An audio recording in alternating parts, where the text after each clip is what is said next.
ظاہر سی بات ہے نکاح سے پہلے مرد عورت کو دیکھ لے، عورت مرد کو دیکھ لے، یہ سنت ہے، اور نکاح کے لیے دیکھنا، ایک نظر دیکھنا، اس کی اجازت بھی ہے۔ تو یہ بھی ہمارے یہاں ایک عجیب ماحول ہو گیا، آپ کے یہاں کیا ہے نہیں پتہ، لیکن ہمارے علاقے میں ہے کہ لڑکی کو 50 مرتبہ لڑکی دکھائی جاتی ہے لڑکے کو، اور لڑکے سے پوچھتے بھی ہے کہ تجھے لڑکی پسند ہے کہ نہیں پسند، لیکن لڑکی سے کوئی ایک مرتبہ جھوٹے منہ بھی نہیں پوچھتا کہ تجھے لڑکا پسند بھی ہے یا نہیں۔ یہ بھی شادی کے رشتے میں جو رکاوٹیں بنتی ہیں، یہ چیز ہے۔ یہ بات یاد رکھنا چاہیے کہ جیسے لڑکے کو حق ہے ہاں یا نہ کرنے کا، ویسے لڑکی کو بھی اسلام نے حق دیا ہے کہ لڑکی کہہ سکتی ہے کہ مجھے لڑکا پسند نہیں ہے، اور جس لڑکے کو لڑکی ناپسند کر دے اس کے باپ کو بھی یہ حق نہیں ہے کہ بالغ لڑکی کا زبردستی نکاح کرے۔ یہ اسلام کا حسن ہے۔ لیکن اگر لڑکا کہہ دے مجھے لڑکی پسند نہیں ہے تو ہم دوسری دیکھتے ہیں، تیسری دیکھتے ہیں، چوتھی دیکھتے ہیں، کئی دیکھ ڈالتے ہیں، کیونکہ لڑکے نے کہا مجھے پسند نہیں ہے۔ لیکن اگر کوئی لڑکی ہمت کر کے کہہ دے کہ مجھے لڑکا پسند نہیں ہے تو ماں اس کو گالی دیتی ہے، بہنیں اس کو تانا دیتی ہے، بھاوجیں اس کو تانا دیتی ہے، تو اتنی بدتمیز ہے، بدماش ہے، ایسی ہے، ویسی ہے، اور اس طرح تو نکمی ہے، اور خاندان کی ناک کٹا دیا تو نے کہ تو کہتی کہ مجھے لڑکا پسند نہیں۔ یہ جہالت ہے۔ لڑکی کو یہ حق ہے کہ وہ فیصلہ کرے، بالغ لڑکی، اور وہ اپنے ماں باپ سے کہے کہ مجھے لڑکا پسند ہے یا نہیں پسند ہے۔ آپ کو حیرت ہوگی، اتنا خوبصورت شہزادہ جسے دنیا علی مرتضیٰ کہتی ہے، حسن بے مثال تھا، علم بے مثال تھا، شجاعت بے مثال تھی، خاندان بے مثال تھا، نسب رسول ان کا نسب، نبی کا گھر ان کا گھر، نبی کا خاندان ان کا خاندان، نبی کے دادا ان کے دادا، پورا سب خاندان حسب نسب ایک ہے۔ لیکن جب حضور علیہ السلام اپنی شہزادی سیدہ فاطمۃ الزہرا کا نکاح مولا علی کے ساتھ کرتے ہیں تو مختار کل اپنی شہزادی سے کہتے ہیں کہ میں تمہارے لیے علی کو منتخب کرنا چاہتا ہوں، اس پہ تمہاری کیا مرضی ہے؟ لیکن وہ حیا کا پیکر سر جھکا کر آنکھ میں آنسو لاتی ہے، اور ہاں کہنے کی بھی ہمت نہیں پاتی اپنے اندر، چونکہ سراپا حیا تھی۔ اللہ اکبر، اگر حیا وہاں نہ ہو تو پھر کہاں ہو، بلکہ حیا جہاں آ کر معتبر ہو جائے اسے نبی کا گھر کہتے ہیں۔ لیکن ہاں کہنے کا انداز تو دیکھیں، رسول اللہ کے پوچھنے کا انداز تو دیکھیں۔ مختار کل مصطفیٰ جان رحمت صلی اللہ علیہ وآلہ وسلم نے اپنی شہزادی کے نکاح سے پہلے ان کی اجازت طلب فرمائی، حالانکہ حضور کو یہ اختیار دیا گیا کہ حضور جس کے ساتھ جس کا نکاح کرنا چاہے کر سکتے ہیں، کوئی انکار نہیں کر سکتا۔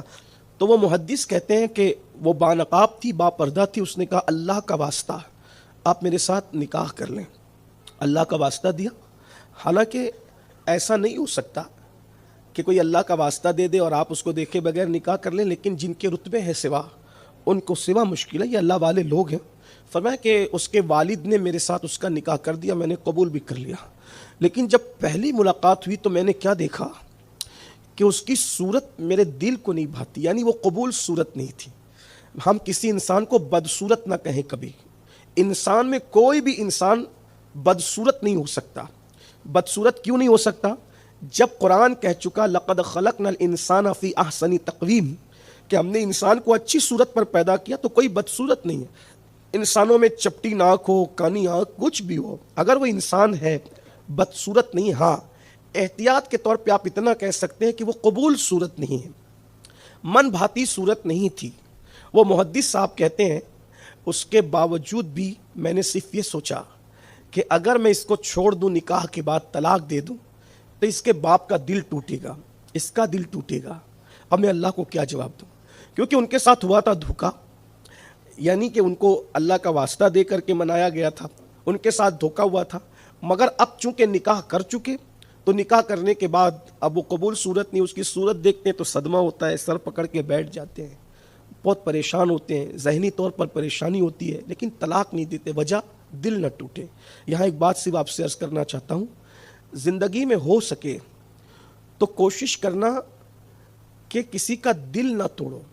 اس لیے کہ اللہ کے نزدیک کفر کے بعد سب سے زیادہ اگر کوئی بری چیز ہے تو وہ کسی کا دل توڑنا ہے۔ دل توڑنے والے لوگ ہمیشہ برباد ہوئے، جلدی یا دیر سے، اس لیے کوشش کرنا کبھی کسی کا دل نہ ٹوٹے۔ میرے امام سید اعلیٰ حضرت مجھے یاد آ گئے، دل ٹوٹنے کی بات آئی جب دوسرے سفر حج پر گئے۔ دیکھیں میں دوسرے تیسرے چوتھے نکاح کا مخالف نہیں ہوں، میں سمجھتا ہوں کہ شاید ہندوستان میں قادری فقیر ہی ہے جس نے سب سے پہلے ہمت کی کہ دوسرے تیسرے اور چوتھے نکاح پر گفتگو کرنے کی، لیکن میں اس کا مخالف نہیں، مگر بات آئی تو عرض کر رہا ہوں۔ امام اہل سنت جب دوسرے حج پر تشریف لے گئے تو وہاں کے علماء آپ سے اتنے متاثر ہوئے کہ ایک عالم نے کہا کہ احمد رضا تجھ سے پیار اتنا ہو گیا شہزادے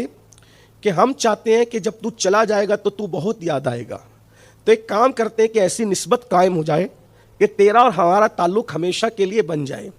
تو اعلیٰ حضرت علیہ رحمت و رضوان نے فرمایا اس کی صورت کیا ہے؟ تو اس عالم نے کہا کہ میری بیٹی ہے، پڑھی لکھی ہے، خوبصورت ہے، اعلیٰ نسب اعلیٰ حسب ہے، ہم چاہتے ہیں کہ تیرے ساتھ اس کا نکاح کر دیں، تو تم داماد ہو جاؤ گے مکے والوں کے، اور اس طریقے سے تمہارا آنا جانا رہے گا، تعلقات رہیں گے، روابط رہیں گے، یاد آتے رہو گے، ملاقاتیں ہوتی رہے گی۔ سیدی اعلیٰ حضرت علیہ رحمہ اگرچہ دوسرا تیسرا نکاح معیوب نہیں ہے، شریعت نے اجازت دی ہے، لیکن نگاہ دیکھیے امام احمد رضا کی۔ انسان کی ترقی کا راز یوں ہی نہیں ہوتا، بڑے راز ہوتے ہیں کسی کی ترقی کے پیچھے۔ کسی کی ترقی کے پیچھے صرف کاغذ اور قلم کی طاقت نہیں ہوتی، بلکہ کسی کی ترقی کے پیچھے کسی کے دل کا درد چھپا ہوتا ہے، دل کے جذبات ہوتے ہیں، دل کے احساسات ہوتے ہیں، بلند سوچ ہوتی ہے، بلند فکر ہوتی ہے، اعلیٰ سوچ ہوتی ہے، اعلیٰ فکر ہوتی ہے۔ امام اہل سنت کا جواب سنیے اور سر دھنیے۔ امام کہتے ہیں یقیناً دوسرا تیسرا اور چوتھا نکاح اچھی چیز ہے، لیکن اس سفر مدینہ منورہ میں، سفر حج نہیں کہا بلکہ کیا فرمایا، اس سفر مدینہ منورہ میں، ویسے انہوں نے دوسرے حج میں تو حج کا نام ہی نہیں لیا، خود کہتے ہیں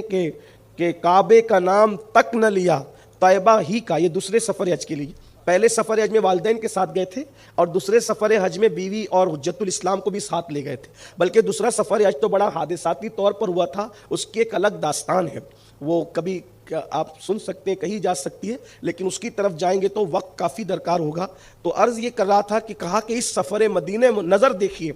عاشق یہ لوگ ہوتے ہیں بھائیوں، ہم تو رسمی اور اسمی بنے ہوئے ہیں، ہمیں تو کسی کا کوئی خیال ہی نہیں ہے۔ اللہ اکبر کہتے ہیں اس سفر مدینہ منورہ میں حضور کی کنیز ساتھ لایا ہوں، کنیز سے مراد ان کی بیوی ہے، حضور کی کنیز ساتھ لایا ہوں، اگر میں نے نکاح کر لیا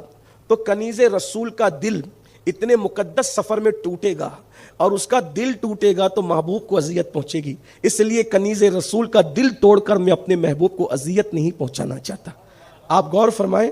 جو دوسرا حالانکہ جائز ہے، مثنا و ثلاثہ و رباع قرآن کہہ رہا ہے، لیکن احساس دیکھیے، احساس اس لیے کہ جانتے ہیں، توجہ فرمائیں، میں معاذ اللہ پھر کہہ رہا ہوں، میری بات کو غلط رنگ مت دینا کہ میں نے دوسرے تیسرے نکاح کی ممانعت کی، نہیں، لیکن غور فرمائیں، دوسرے تیسرے نکاح کا معاملہ جواز تک ہے،